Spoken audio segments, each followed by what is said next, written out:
Your brain is not wired to choose what's best for you. I know that sounds wild, but it's wired to choose what's most familiar. So if you grew up learning that love was compliance or that connection was sacrifice, then every time you're going to break that pattern, then your nervous system is going to panic. It's going to say, this feels wrong, not because it is wrong, but because it's unfamiliar. Like I said earlier, what comes naturally does not mean that it's correct. So to heal codependency, we have to teach the brain that saying no doesn't make us unsafe and that our worth isn't earned through suffering. Healthy relationships are built between two whole people, not one person shrinking so that the other one can breathe. Let me give you another example from my life. Something that taught me what it really means to hold down your priorities in a relationship. For me, I'm the kind of person who would do anything for my people, for my friends. My friends mean the world to me. And a few weeks ago, one of my closest friends called me, and the moment I answered, I don't know how, but I knew. And I said, "Are you getting married?" She laughed and she was like, "Oh yeah, I am." And we celebrated over the phone, and it was actually a really beautiful moment. Then she asked me something. "I want you to be part of the wedding." And she gave me the date. She's like, "It is July, whatever, right? A Saturday in July." And my heart kind of sank a little bit because that's the same day that my wife and I had signed up for one of the biggest Spartan races of the year. And I hate that race. Right? It's brutal. Like you start running at 7 a.m., cross multiple mountains, like you're up, like you don't finish until like 1 in the afternoon. And I was, man. And I called Bridget and I said, "Hey, I've got some good news and I've got some bad news." She asked what it was and I was like, "Good news, my friend's getting married." And she's like, "Heck yeah." We're so excited until I told her that it's the same day as that Spartan race. And there was some silence because this race is really important to her. This is a big deal. But she knows that that friend and the friend's wedding is a big deal for me. And so I said, "Listen, you are my highest priority. That wedding happens to be a higher priority to me than that race. I know that the higher priority for you is the race and that the wedding really doesn't matter to you that much." Again, I'm not saying that the friend's wedding is a higher priority to me than you are, but it is a higher priority to me than the race. So if it's okay with you, I'm going to go to the wedding. I won't be able to race and I won't be able to support, but I want you to go and I want you to win. Is that okay? And she paused and she said, "Yeah, I guess. I understand." I said, "Is it actually okay?" Because I'm used to people who say it's okay when it's not. And she said, "Yeah." And when my wife says that something's okay, then she usually means it. Was she disappointed? Yeah, genuine, for sure. And sometimes that's just kind of how it is. I really want to prioritize my friend and my friend's wedding. My wife wants to go run a mountain race, and that's her highest priority. I want to build a coaching business. She wants to go to law school. And that doesn't mean that we love each other less. That just means that we're different people. See, if I were more of the people-pleasing type, or if she was, let's say this is her and this is me, I would come to her and I'd say, "Hey, my friend's wedding is this day." And she would say, "Hey, yeah, but there's the race." And I'd say, "Oh yeah, you're right. Your priorities are my priorities." And I would just go do the race. And at the race, I'd probably resent my wife for taking me to the race because I'm missing my friend's wedding. And vice versa. If she came to me and she was like, "Hey, there's the Spartan race." I said, "Hey, here's the friend's wedding. We're going." And I dragged her to my friend's wedding. She would resent me because she just missed out on the biggest race on the national series.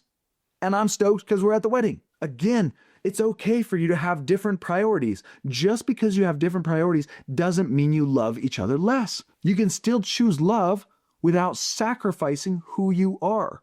In fact, healthy love doesn't mean that we always want the same things. It means that we want to make room for each other's differences without turning them into threats or problems. And that means being honest with your priorities, offering your support where you can, respecting your partner's freedom, even when it brings disappointment. Your relationship doesn't need to be a perfect agreement. It just needs to be honest communication. You're allowed to say, "Hey, this matters to me. I'm going to choose this. I hope we can work through this together. Let's find a compromise." That's so important. Learn communication. True love doesn't control. True love invites. It says, "You don't need to make me comfortable. I love all of you, even the parts of you that I don't fully understand yet." For example, my sister married a guy who loves video games. She doesn't love video games. She doesn't understand video games, but she loves him even though she doesn't fully understand. Because look at this. Jesus didn't command love by force. He said, "Love one another." Love is the most important thing. And he modeled it in freedom. You are not created to be someone's emotional oxygen tank. You're allowed to be your own person. In fact, it's so important that you have a sense of agency and autonomy in the relationship, because if you have no agency, no choice, and you're just there, then you're going to hate the relationship. What does it look like to step out of codependency? Here's where we're starting. Number one is probably notice the pattern. When do I feel like I have to disappear to keep the peace? Name that fear. Here's the next question. What am I scared will happen if I say no? And if you're not in a relationship where it's safe to be yourself, where it's not safe to make autonomous decisions or to maintain your own priority, style, or hobbies, then some boundaries need to be set. If this is going to be a lifelong position that you're controlled in, then it's going to be really, really, really tough, right? So start making some micro decisions for yourself. I would say book the trip, say no to the favor, buy the board game, keep doing your hobbies, all within reason.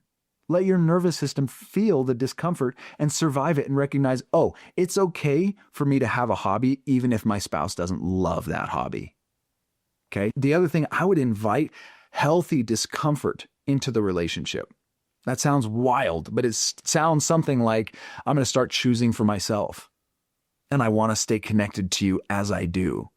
Kind of like I did with the Spartan race versus the wedding. I wanted to say, hey, I love you. I want to stay connected. You are still my highest priority, but I want to be able to choose for myself. I want to be able to do something because I want to do it, not because I'm forced to do it.